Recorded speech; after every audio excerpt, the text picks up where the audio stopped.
I never thought falling in love would cost me everything.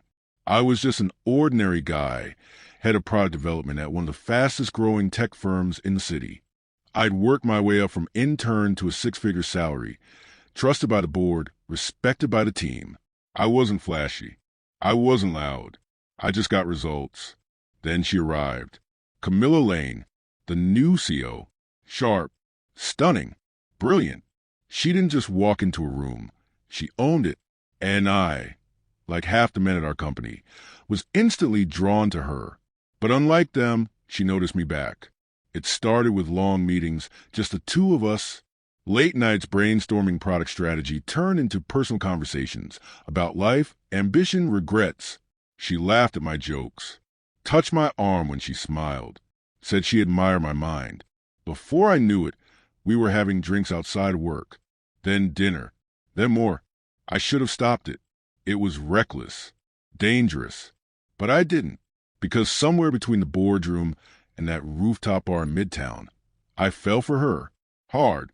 And for a while, it seemed like she felt the same. Until the day everything changed. One Monday morning, I walked into work expecting the usual. Instead, I was called into HR. Camilla didn't even look at me when she said it. Your services are no longer required. Just like that. No warning. No explanation. Security escorted me out like a criminal. I was humiliated, shattered, and confused. Had I meant nothing to her?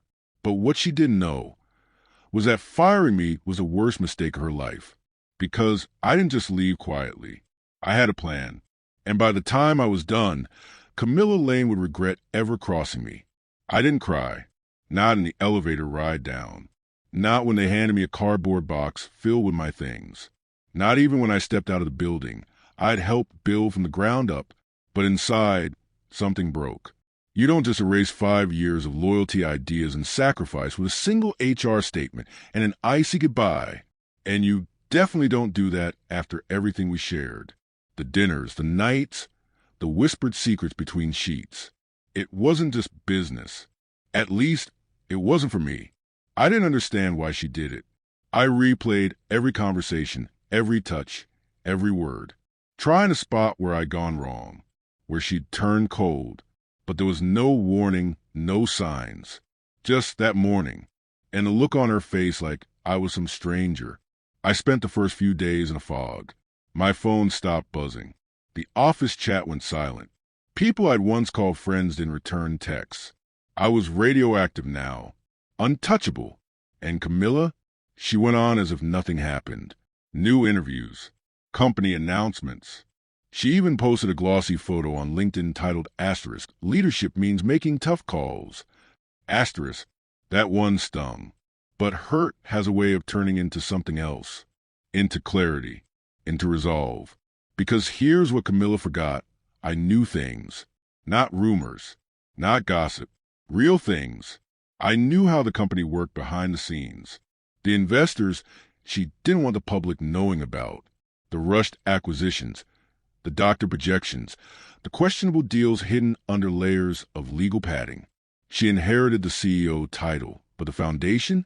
That was my work. I built the platform. I architected the product roadmap. I was the pulse of that company. And before I left, I took copies of everything I had access to.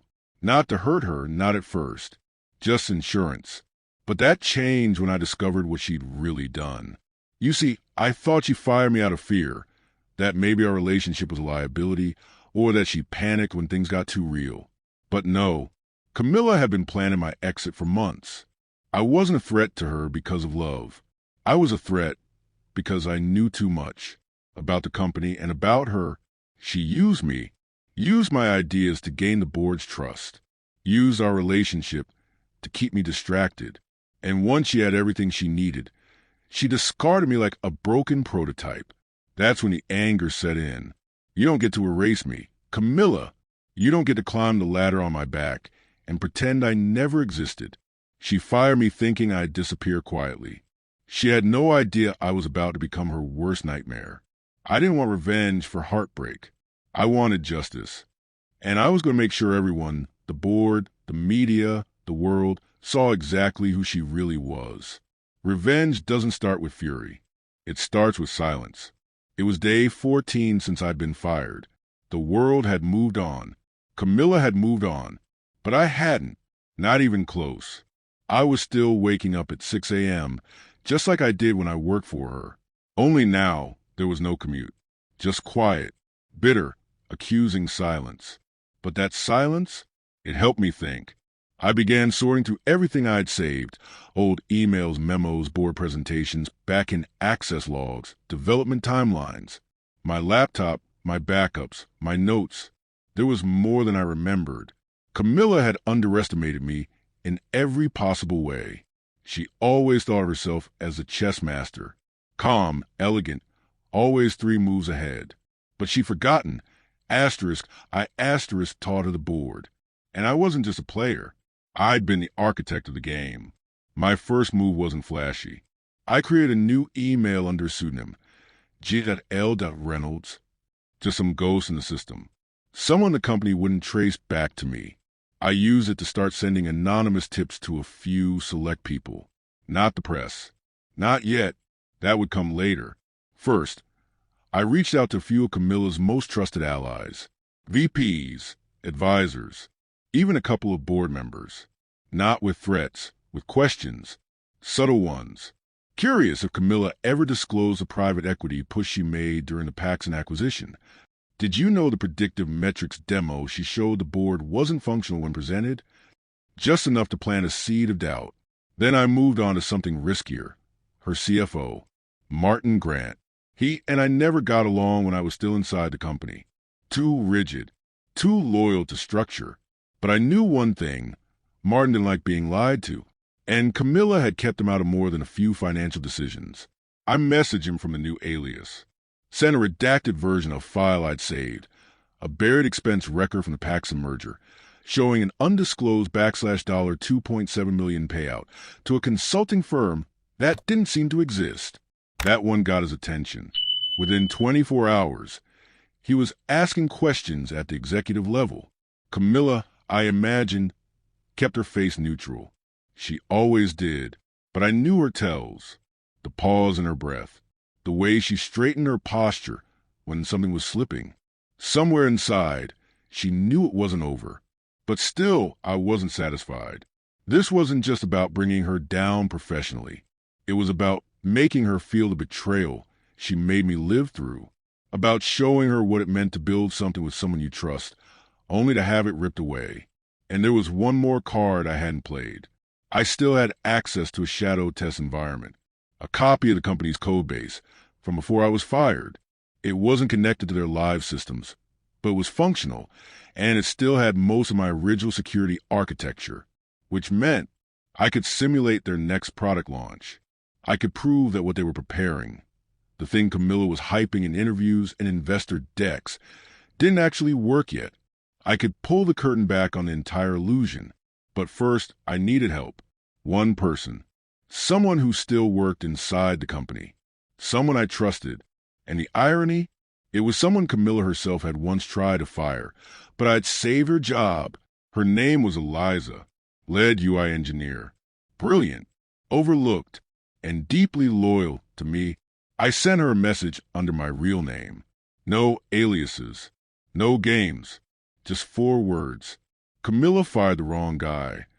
Then I waited. She replied 10 minutes later. What do you need?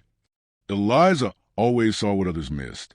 Back when I was still at the company, she was the one who found a broken line of code during the pre-launch of our flagship product, a line that could have cost the company millions. Camilla had wanted her fired after a miscommunication with marketing. But I stepped in. I saw her talent, her honesty, and I protected her. Now, she was returning the favor. We met in person, off the grid. No phones, no laptops. Just coffee in a quiet diner 30 miles out of town. It was the kind of place no one important ever went, and that's exactly why I chose it. When she walked in, she looked nervous, but determined. Eliza, I said, standing as she approached. Thank you for coming. She sat down, eyes scanning the diner like she expected Camilla to pop out from behind the counter. If they find out I talked to you, they won't. I'm careful. She leaned forward. So tell me, what's going on? I slid a small USB drive across the table. Encrypted. Nothing too specific. Just a taste. But enough to prove what I had. She plugged it into her laptop later that night. And when she called me the next morning, her voice was different. I knew she was hiding something. But this is going to blow everything up. The file showed inconsistencies in the back end of our flagship system. The predictive AI tool Camilla had been flaunting to investors. Under my architecture, it had been 80% complete, but after I left, it stalled. They'd patched it with placeholder code, smoke, and mirrors. She was selling a future that didn't exist. I asked Eliza for one thing, a clean copy of the most recent internal build. It's risky, she said. They monitor everything. Then make it look like a system test. A routine sync. Something that blends in. A pause. Then, okay, I'll get it to you. That same night, I received it. And what I found, it confirmed everything. Not only was the AI model unfinished, it was leaking user data through one of the third-party integrations. Data privacy violations. Lawsuit-level mistakes. Camilla wasn't just lying. She was gambling with people's personal information, and she had no idea. I crafted a report. Anonymous. Professional. Laced with undeniable evidence and screenshots. Then I sent it to 2 places simultaneously. The board of directors and a journalist I quietly kept in touch with over the years. Someone who'd always wanted a deeper look inside the tech world. But I didn't stop there. I also leaked a sanitized product simulation I created using my shadow environment. A public-facing video showing that the flagship product's smart predictions were faked. That the demo Camilla had run at a recent conference was pre-programmed, not generated live. The reaction was immediate. By the end of the week, tech forums were ablaze. Whispers of fraud, data privacy breaches, questions about ethics, transparency, leadership. Camilla made a statement denying everything. Of course she did, but the damage had begun. And for the first time, the board called an emergency meeting without her. She had no idea where the storm had come from. No clue that the man she tossed aside like office clutter was orchestrating every crack in her kingdom. And yet, a part of me still remembered how she looked that night we danced on the rooftop, barefoot, holding champagne glasses and promising the world. I buried that memory deep. This wasn't about love anymore. It was about legacy. And I was just getting started. The press at first. One of the smaller tech news outlets ran the story, an expose with just enough evidence to make it stick. Then the larger ones picked it up. Within 48 hours, Camilla's pristine public image was smeared with headlines like, "Is the CEO selling vaporware?" Anonymous insider alleges AI product demo was faked. Leaked reports reveal data privacy failures at billion-dollar tech firm. I watched it all unfold from my apartment. No champagne, no gloating, just silence. The same kind of silence she left me in after that cold boardroom termination. But this silence was earned. Eliza texted me just 2 words. "It's happening." I didn't respond. I didn't need to, because I was already planning the final strike. You see, I hadn't just spent my time collecting files and feeding stories to journalists. I'd also been speaking with lawyers. And what we discovered, Camilla's decision to fire me wasn't just unethical, it might have been illegal. There was evidence of internal memos circulating among HR and executive staff, documenting our relationship long before she dismissed me. And one of them, one she signed, stated that I was a personal threat to her authority due to our intimate involvement.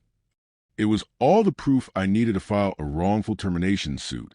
Add to that the retaliation angle, plus the intellectual property violations tied to my original code, which the company still used, and the legal web grew tight around her neck. I filed it all at once. The lawsuit, the claims of retaliation, the theft of my proprietary architecture. By the time the board received the legal notice, they were already drowning in PR fires. Investor confidence had tanked. Shareholders were calling for answers. Stock was sliding. Camilla tried to take control. She held a town hall meeting with the staff, hoping to rally them. She gave one of her polished speeches about adversity, innovation, weathering storms. But behind the poise, Her eyes betrayed her. She knew she was losing control. But what truly broke her wasn't a lawsuit. It was Eliza. A week after press explosion, Eliza walked into a board meeting and delivered a sworn statement. She laid out everything: how Camilla knowingly falsified progress reports, manipulated demos, and approved hiding a known data leak. When I got the call from one of the board members thanking me for bringing the truth to light, I didn't smile. I didn't need to, because they weren't thanking me for revenge. They were thanking me for rebuilding integrity. Camilla was placed under internal investigation. She was forced to step back as acting CEO pending review. She called me the next night. Yes, she called me. Unknown number. No caller ID. But I recognized her voice the moment she spoke. You did this, she said quietly. I didn't deny it. You lied to me. I said, used me, fired me to protect your secrets. I protected the company, she snapped, but her voice trembled. I thought you understood. I did, until I realized you only cared about the throne. A pause, then softer. We were good together. For a second, the old warmth flickered, but I killed it with 4 words. We were never real. Then I hung up, and in that silence, one last, deep silence, I felt everything: the pain, the betrayal, the justice, and finally the closure. But it wasn't over yet, because the final move was already in play, one she never saw coming. They say revenge is a dish best served cold, but what they don't say is that justice, true, quiet, undeniable justice, it burns slow, and when it lands, it changes everything. Camilla stepped down officially 3 weeks after our last conversation. The board made it sound like a mutual decision. Time to reflect, focus on personal matters. But we both knew the truth. She was forced out. Not because I made her look bad, because she made herself vulnerable by underestimating me. They appointed an interim CEO, someone from the board, a safe pair of hands. The media moved on quickly. That's how it works. One scandal replaces another. Headlines fade. But behind the scenes, I wasn't finished. While the legal process worked itself out, my lawsuit gaining traction, discovery underway, I quietly formed my own team. A few ex-colleagues, a few engineers I trusted. And Eliza, she didn't hesitate. She walked away from the company the day after Camilla resigned. No explanation, no second thoughts. We began building something new, something better. I had the blueprint, the same architecture they were still fumbling to fix. But this time, it wasn't about vengeance. It was about vision and control. What Camilla had built on my back, I would now build without her shadow looming over me.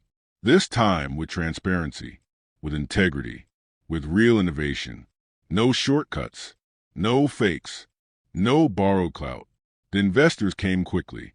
Some of the same ones who had once backed Camilla, now whispering apologies, pretending they'd always believed in me. I didn't trust them, but I used them. And while my new company began to rise, I heard things, rumors. Camilla was trying to get back in the game, quietly reaching out to consulting firms, whispering about a rebrand, a comeback, a second act. But in the tech world, reputation is currency, and hers was bankrupt. One night, I got an email. No name, just a message from a burner account. Do you hate me? I knew who it was, and I sat there staring at the screen, wondering how to answer that. Did I hate her? For using me? For firing me? For pretending our love was real, only to bury it when it became inconvenient? Maybe, but maybe not. What I felt now wasn't hate. It was distance. The kind that comes when you finally close a chapter so tightly it can never reopen. I didn't reply. She'd already seen the answer in every headline, every lawsuit update, every investor who now took my calls instead of hers.